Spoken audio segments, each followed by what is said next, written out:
एक कहानी आती है बहुत प्यारी। संत थे, जा रहे थे, रास्ते में कुछ अपराधी तरह के बच्चे मिल गए।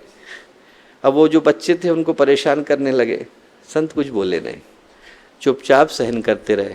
रास्ते में एक नदी आई तो नाव में चढ़े वो बच्चे भी चढ़ गए, और जो बच्चे थे वो उनको फिर परेशान करने लगे। अब वो संत जो थे वो प्रार्थना करने के लिए, साष्टांग नमस्कार करने के लिए नीचे को झुके। जैसे ही उनने अपना सिर नीचे को किया, वैसे ही उसमें से एक गुंडा तरीके का बच्चा था, उसने एक जूता लिया और सर पे मार दिया। अब जैसे ही घटना घटी वैसे ही जोर की आकाशवाणी हुई। आकाशवाणी हुई तो आकाशवाणी में जो आवाज़ थी वो बोली कि मैं गायत्री माता हूँ, तू कहे तो अभी नाव पलट दूँ, तू कहे तो अभी इन बच्चों को इनके कुकर्म की सजा दूँ, नाव पलट दूँ। तो संत बोले कि माँ आप तो गायत्री माता हैं, आपको पलटना है तो आप नाव मत पलटिए, आप इनकी बुद्धि को पलटिए। आपको पलटना ही है तो इनको सन्मार्ग पर लेकर के आइए। तो माँ गायत्री की आवाज़ दोबारा से आई, बोली बिल्कुल सही बोलता है, तेरी परीक्षा लेने के लिए ही पहली आवाज़ आई थी। जो सन्मार्ग पर लेकर के आती हैं वही गायत्री माता है। व्यक्ति भटक गया है, उससे गलतियां हो रही, सब जानते हैं, हमको भी पता है, उसको भी पता है, समाज को पता है, उसको अपने हृदय में पता है कि मैं गलत चल रहा हूँ। उसको गलत के लिए दंडित कितना करेंगे। हम तो ईश्वर से यही प्रार्थना करते हैं कि वो यदि भटक गया है तो सही मार्ग पर लौट करके आए, उसके अंदर की वो चेतना जागे जो उसे स्मरण कराए कि मनुष्य का जीवन मिला क्यों। इसीलिए इतना प्यारा शब्द इस्तेमाल हुआ है, नाम हुआ है मित्र।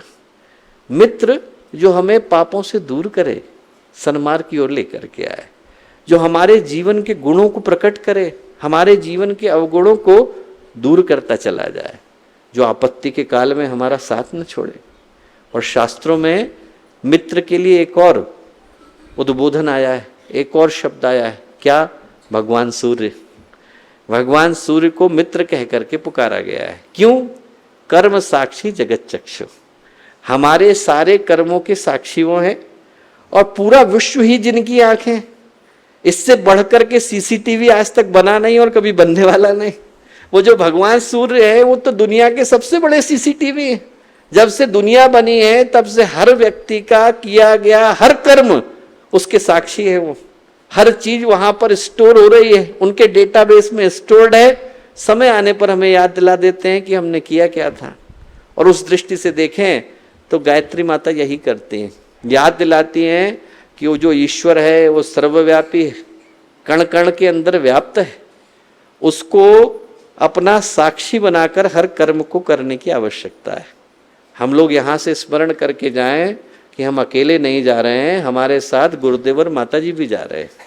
आप लोग ट्रेन में एक व्यक्ति का टिकट करा करके आए होंगे, पर जब जा रहे हैं तो 3 लोग आपके साथ सफ़र कर रहे हैं। आपके साथ आप अकेले आए, माँ गायत्री भी जा रही हैं, गुरुदेव और माता जी भी जा रहे हैं, और ये याद दिलाते जा रहे हैं कि आपके संरक्षण के लिए, आपकी सुरक्षा के लिए तो वो हैं ही, आपके कर्म के साक्षी भी है। वो एक संत की कहानी आती है कि संत थे, मार्ग में जा रहे थे, चोरों का एक काफिला जा रहा था। तो चोरों ने कहा कि अरे हमारे साथ चलो, हमें एक व्यक्ति की जरूरत है।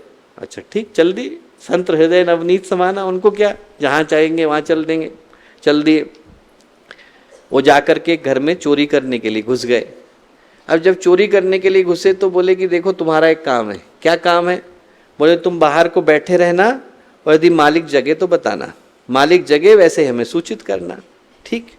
जैसे ही अंदर गए और जैसे ही उन्होंने चोरी करनी शुरू करी, वैसे ही वो जोर से चिल्लाए, अरे मालिक जागा हुआ है, मालिक देख रहा है।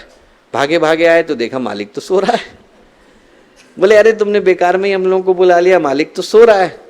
बोले अरे ये मालिक सो रहा है, दुनिया का मालिक तो जाग रहा है, दुनिया का मालिक तो हर क्षण देख रहा है। गायत्री मंत्र, गायत्री माता और गायत्री की शक्ति हमें याद दिलाती हैं कि वो मालिक हर क्षण जगा हुआ है, कभी सोता नहीं है। हम सो सकते हैं, दुनिया सो सकती है, पर वो हर क्षण जागा हुआ है, जागृत है, जीवंत है, उसकी चेतना कण कण के अंदर व्याप्त है। दुनिया का सबसे बड़ा सीसीटीवी वही है, और ये याद रखता है कि हमने कर्म क्या किया। औरों से छुपा सकते हैं, उससे छुपा पाने की सामर्थ्य नहीं। इसलिए माँ गायत्री का मंत्र हमें सतपथ पर लेकर के आता है। हमारे YouTube चैनल शांति कुंज वीडियो गायत्री परिवार को सब्सक्राइब करें एवं बेल आइकन जरूर दबाएं ताकि गायत्री परिवार की विभिन्न गतिविधियों की जानकारी आपको मिलती रहे।